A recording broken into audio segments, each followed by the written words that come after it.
Antinomy, a contradiction between two beliefs or conclusions that are in themselves reasonable. A paradox.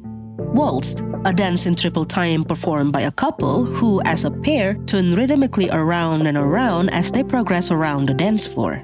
Antinomic waltz, a dance between two geniuses with contradicting beliefs that are in themselves reasonable. One is Herta, who continues to reach for the chaotic unknown, believing that the future is not completely predetermined. The other is Polka Kakamon, who believes that the future is predetermined, killing all the butterflies of chaotic possibilities to guarantee it. Herta, it's time to stop this little game that you and your friends have concocted to pick at past secrets. How about a dance with me before I sever it with my scalpel? That was what Polka asked Herta the moment she gained sentience in the simulated universe. Do you see the vision? I think Hoya cooked with this one. Their meeting also reminds me of the irresistible force paradox. What happens when an unstoppable force meets an immovable object? Herta is the unstoppable force. She won't back down despite the many obstacles Polka has put forth. Polka is the immovable object. She stands firm at the edge of the circle of knowledge, eliminating all geniuses who would try to cross. This meeting was long overdue, and it gives us the front row seat of the most thrilling Halloween special, with a Genius Society killer chasing after Herta and Trailblazer throughout the simulation, as well as the simplest answer to that paradox. What happens when two geniuses with opposing beliefs collide? Polka Kakamond, member number 4 of the Genius Society, has been mentioned several times since the beginning of the game. Herta introduced her as a woman full of mystery, and that many people in the Genius Society died by her hand. Despite having not heard about her for many years, Herta firmly believed that Polka was still alive. Herta has shown this interest in Polka quite a lot before. The last time she, Skrulum, and Ranmei got together, she announced her wish to find a 5th collaborator for the simulated universe. What if Polka's the one responding to the invitation? Skrulum asked, and Herta was like, that's even better. They went over several other options, but eventually it was not for them to decide. After all, members of the Genius Society rarely communicate with each other. The fact that there are 4 active members working together on the Simulated Universe project is in fact a miracle. And the topic is brought up again during this Antinomic Waltz quest. Since they were working on an extrapolation related to the era of Rupert II, Herta was wondering if they could reconstruct his mind within the simulation, thus making him the 5th collaborator. But all this was just a ruse. The one Herta was actually extending an invitation for was Polka Kakamond. From the previous extrapolation of the simulated universe, the Gold and Gears expansion, it was revealed that Polka was the one who killed Emperor Rupert. Since Rupert II was basically also Rupert, his memories and the anti-organic equation inherited, it was safe to assume that Polka was also behind his death. So if Herta pretended to want to revive Rupert II, perhaps then Polka would show up. And Polka did show up. The data entity emulating her gained sentience within the simulation, and she told Herta to stop trying to pick at past secrets. It is unclear if the real Polka did show up as well, but it was implied that she did hack into the system. Skrulum said something about increasing the security of the system, to which Herta said to leave a sticky note at the back door that said, "Come back again when you have time." If you think Herta was too relaxed for someone who had just been chased around by a genius killer, you are correct. The sequence when she and Trailblazer were chased around within the simulation was pretty intense, I must say. It really felt like a Halloween special. It started with them noticing that the turbulence was messing with their extrapolation, so they had to revert back to a time when the scepter was most complete. They had to backtrack from the time after Pativia discovered the scepter core to the very beginning of the Scholar's Strife. They arrived at the congress that the guild held to decide the ownership of the scepter, and saw Pativia talking to a strange woman wearing a pastel-colored gown underneath her scholar's robe. And I don't know if it was meant to mislead, or it was a mistranslation, or simply an inconsistency from the original text, but usually Polka's presence is described with someone wearing a candy-colored gown instead of pastel. Although pastel is consistently used throughout this extrapolation, so I'll take it. Anyway, in the original extrapolation, the strange woman was talking to Pativia, right? She responded to something that Pativia said with, "The future? Why in such a hurry to advance?" But when Herta and Trailblazer backtracked to that moment, she said, "The future? Why in such a haste to advance forth, my friends?" Time freezes in that instant, as if the crowd moving in reverse hears a commanding voice. Pativia becomes an immobile statue of ice, and the woman beside her, the woman who should have been an entity composed of false data, turns her gaze to you. Simulated Polka had just gained sentience. To Herda's credit, her first response was to look at Trailblazer and tell them to run. Polka described Herda as a butterfly specimen that escaped from its needle, one that flapped her wings and roiled up the chaos and the unknown. Herda's attempt to go over the circle of knowledge going into the unknown will lead to a premature finality.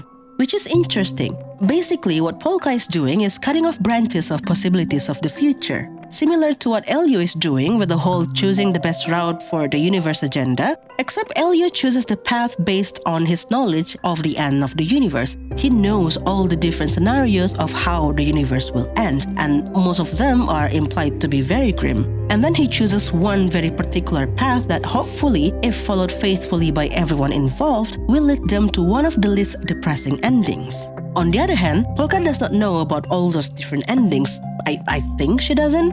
What she knows is that if someone ventures into the unknown, there would be danger out there that would lead to a premature finality. Example, Robert II wanted to expand his cognition by using the scepter system, right? He built the system to be his cosmic level brain, basically, and had he managed to expand his cognition, he could have left the circle of knowledge and created a knowledge singularity. He could have rewritten the anti-organic equation, killed all life in the universe, and even created a new form of life. He would have been unstoppable, a cosmic level threat that would bring about a premature finality. And before that could happen, Polka killed him.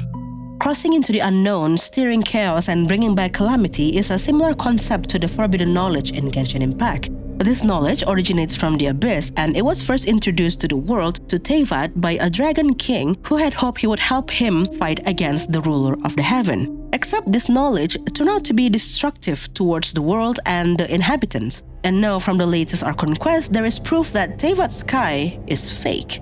The world is wrapped in this layer of fake sky that perhaps function as a border to prevent things from going out and coming in, much like the Circle of Knowledge.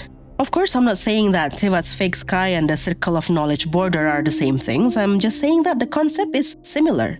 Just like how somebody's memory can be stored inside an object and later on others can peek into the memory by touching the object. Sounds just like a memory bubble, doesn't it? Well, the example just now was from Genshin actually. It was a character's memory stored in a chip and the traveler was peeking into it. Anyways, that is Polka's reason for killing the society members. Nothing more, nothing less. And it does seem like she doesn't immediately kill them unless it's really necessary. Herda mentioned that this was not the first time she was being held back during her research. Many times before, when she knew that she was about to make a breakthrough, unlikely incidents that should not have happened would happen. Mechanical failure, data corruption, threats to her personal safety, she'd experienced it all. These unlikely incidents are also noted in the Scholar Lost in Erudition relic set. This relic set records the death of 3 society members, Bohdan, Lambda, and Klein, member number 7, 8, and 9 respectively.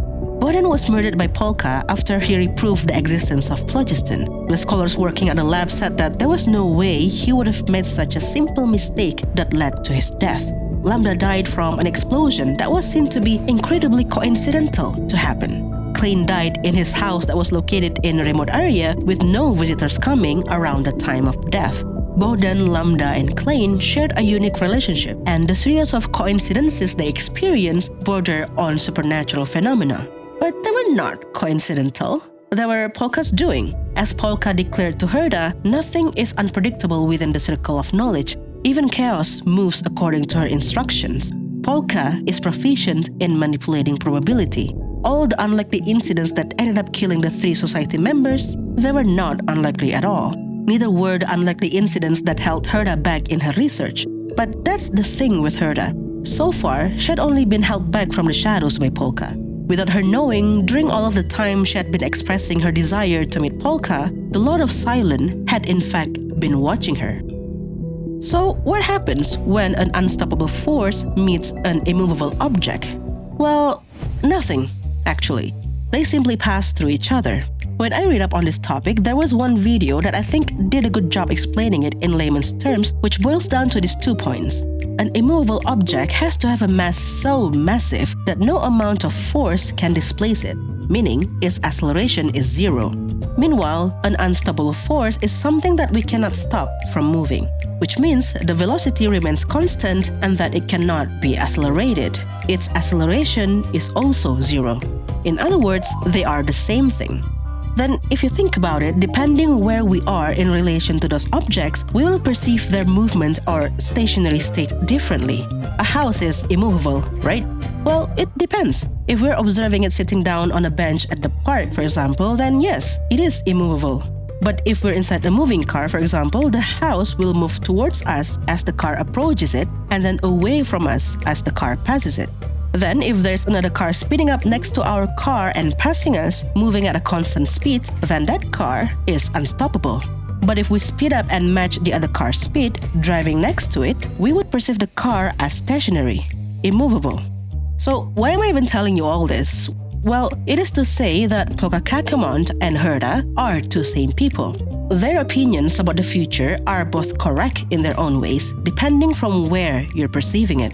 So because of that, when they collide, they simply pass through each other. At the end of the quest, Herta was unable to utilize the scepter system because Polka destroyed it, thus failing to cross the circle of knowledge. On the other hand, Polka was unable to kill Herta because Herta beat her at her own game, turning her noble domain into the unknowable. Although I would argue that had Polka just thrown her scalpel at Herta, she might have hit her. Sure, it would have been a simulation Herta, her real self unharmed in reality, but Polka could have gotten her.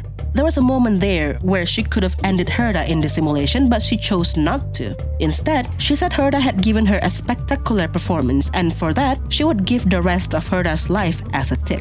Perhaps Polka did mean it when she thought Herta to be much smarter than the rest of her victims. And would it not be a shame to dance the dance only once after one found a good dancing partner? Perhaps we will see more of their encounters in the future. So, this is part 2 of my unknowable domain quest analysis. Part 1 is heavy on the context, the setting, the explanation of some of the technical terms, and mostly Polka's role in the predetermined future. Meanwhile, this part is mostly indulgence, really. When I learned the meaning of the word antinomic, I knew I wanted to expand on that. And if you reach this point, I hope you enjoyed it. I enjoyed writing it. I didn't think I would be this invested in a genius killer and another genius that is too unhinged to care for her personal safety and is in fact looking forward to her next encounter with said killer, but here I am, very much invested. I hope you got something out of it, if nothing else, perhaps a little entertainment. Thank you for still listening to my yapping, and I will see you in the next one.